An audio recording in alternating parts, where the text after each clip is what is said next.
une délégation gouvernementale a rencontré les diplomates, les ambassadeurs de nos pays frères et amis de la sous-région.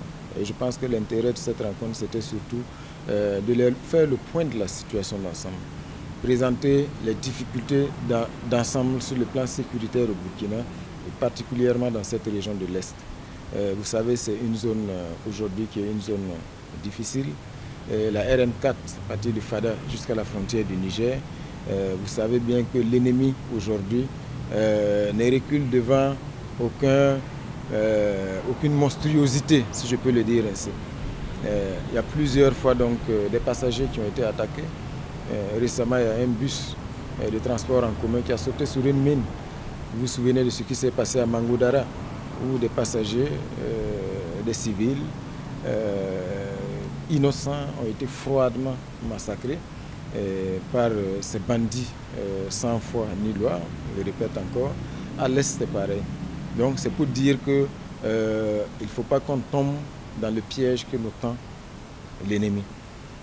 Aujourd'hui, la perfidie fait que nos ennemis, quand ils veulent mener certaines actions, ils s'habillent également en tenue, exactement comme des militaires, pour commettre certains actes, l'idée étant de pouvoir donc jeter le discrédit sur nos forces de défense et de sécurité, mais aussi nos volontaires pour la défense de la patrie.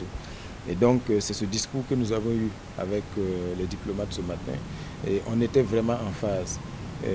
La diplomate nigériane, ambassadeur du Nigeria au Burkina, a déjà été reçue par la ministre des Affaires étrangères, et je pense que les échanges ont permis déjà d'aplanir un certain nombre peut-être d'incompréhensions ou de confusions qui pouvaient naître.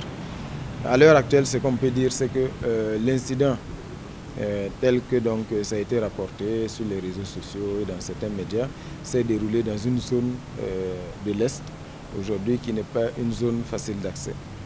Et donc tous les moyens sont en train d'être déployés par nos forces de défense et de sécurité pour pouvoir donc être dans la zone afin de pouvoir mener toutes les recherches nécessaires.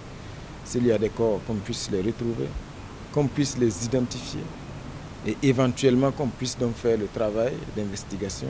Mais tous les éléments, les premiers éléments, nous font à croire que la zone où l'incident est censé, en tout cas s'être produit, c'est une zone où ça ne peut être que de la responsabilité, ça ne peut être l'œuvre que des groupes armés terroristes.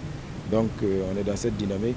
Et les enquêtes se font en bonne intelligence, avec bien sûr nos frères du Nigeria, voilà, afin que tous ensemble, on puisse donc mener les recherches et puis faire toute la lumière sur ce qui s'est passé.